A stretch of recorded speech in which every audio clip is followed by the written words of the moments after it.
پاکستان کے اندرونی معاملات ہمارے ہیں کہاں؟ ان یزیدی قوتوں سے یہ توقع رکھنا کہ یہ ہمیں اجازت دیں گے، یہ طاقتور نہیں، یہ ظالم ہے۔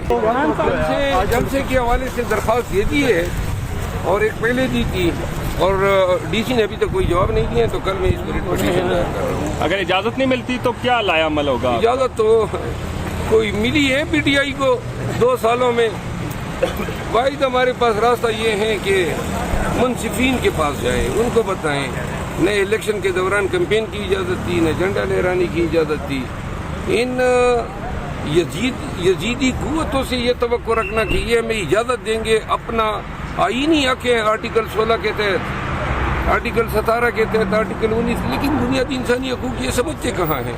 آج سر یہاں پہ سارے ایم این ایز کو کال دی ہوئی ہیں اور پہنچ رہے ہیں، کیا کوئی دھرنا دینے کا ارادہ ہے یا کیا؟ نہیں، دھرنے کا کوئی ارادہ نہیں ہے، بس خان کی کیس کی پروسیڈنگ ہے، وہ سب اٹینڈ۔ مروت صاحب یہ بتائیے گا کہ ابھی آپ کو لگتا نہیں ہے کہ طاقتور کمزور ہوا ہے یا مزید طاقتور ہو گیا ہے؟ یہ طاقتور نہیں، یہ ظالم ہے، ٹھیک ہے نا جی؟ یہ اپنے قوم، اپنے ملک کے ساتھ ظلم کر رہے ہیں۔ 1 صدی کا انقلاب آیا، 100 سال بعد پاکستان میں اتنا، یعنی 100 سال کا یہ صدیوں میں انقلاب ایسا آتا ہے۔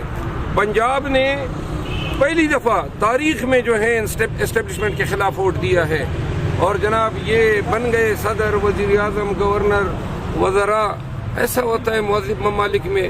مینڈیٹ چوری کی ہے انہوں نے، آئین کو توڑا ہے، اور اس میں جو بائیڈن کی حکومت کی ایما پہ یہ سب کچھ پاکستان میں ہو رہا ہے۔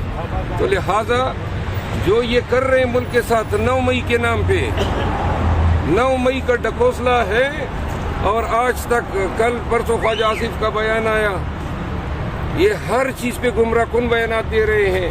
وہ جو فوجی شہید ہوئے تھے، ہم نے ان کی مغفرت کی ہے۔ آئی ایم ایف کے حوالے سے غلط بیان دے رہے ہیں کہ آئی ایم ایف پہ ہم کہہ رہے ہیں کہ پاکستان کو قرض، ہم نے تو صرف اتنا کہا ہے کہ جی جو شرائط ہے اس میں آپ کے بل، بجلی کے، گیس کے، آپ کی پیٹرول، آپ کی گورننس، آپ کے الیکشن کے اخراجات سب آئی ایم ایف سے ہو رہے ہیں، تو یہ آئی ایم ایف کے خرچے پہ آڈٹ بھی کرا دیں الیکشن کا، یہ بھی ضروری ہے۔ یہ جو حکومت بنی ہے، یہ حکومت جو بائیڈن اقتدار میں رہتا ہے تو یہ بھی رہیں گے، اور اگر جو بائیڈن جاتا ہے تو یہ بھی انشاءاللہ ان کا بھی بوریہ بستر اگر سر ہوگا۔ ٹرمپ آتے ہیں تو پھر عمران خان کے چانسز بڑھ جائیں گے کیا؟ دیکھیں، یہ پالیسی ہے بائیڈن کی، پاکستان میں اس طرح طوائف الملوکی کی، اس طرح لالیسنس کی، آئین کو توڑنے کی، الیکشن مینڈیٹ چوری کرنے کی، اور امریکی صدر کے لیے پاکستان جیسے ملک میں یہ کروانا یا نہ کروانا بائیڈن کی، ٹرمپ کی اپنی ترجیحات ہیں، لیکن اگر ٹرمپ صدر بنتے ہیں تو شاید یہ جو پاکستان میں ہو رہا ہے پی ٹی آئی کے ساتھ، اس کی روک تھام ہوگی۔ سر ٹرمپ کے اس اقدام سے آپ کو نہیں لگتا کہ پاکستان کے اندرونی معاملات میں مداخلت ہوگی؟ پاکستان کے اندرونی معاملات ہمارے ہیں کہاں؟ ساری عمر تو ہم بٹو رہے ہیں امریکہ کے۔ کون سی پالیسی ہیں جو ہماری امریکہ کے بغیر ہم نے کبھی بنائی ہو؟ یہ کیا خود مختاری کے نعرے آپ لوگ لگا رہے ہیں؟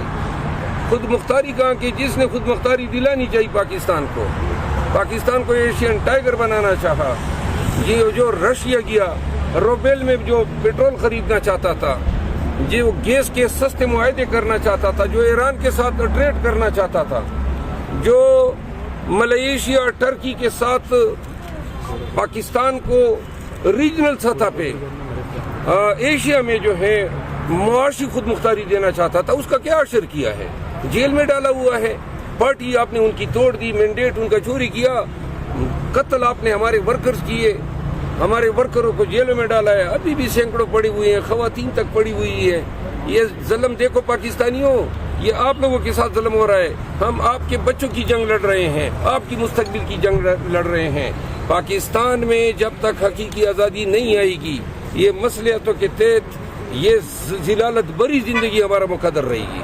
مروت صاحب، میڈیا کے اوپر پابندیاں مزید لگنے جا رہی ہیں، کسی بھی بات کرنے کے اوپر ایف آئی آر ہو جاتی ہے اور ایف آئی اے کو نوٹس، ایف آئی اے کی طرف سے نوٹس ہو جاتا ہے۔ مزید وہ ہمارا ایک لڑکا ہے ڈیجیٹل میڈیا کا حسنین، اس کے ساتھ اس طرح کا واقعہ ہوا ہے۔ حسنین کے بارے میں حسنین کا کیس لڑوں گا۔ اس نے ہیلی کاپٹر کا ذکر کر کے کیپشن لگایا آگے سے نوٹس، میں خود ابھی FIA سے آ رہا ہوں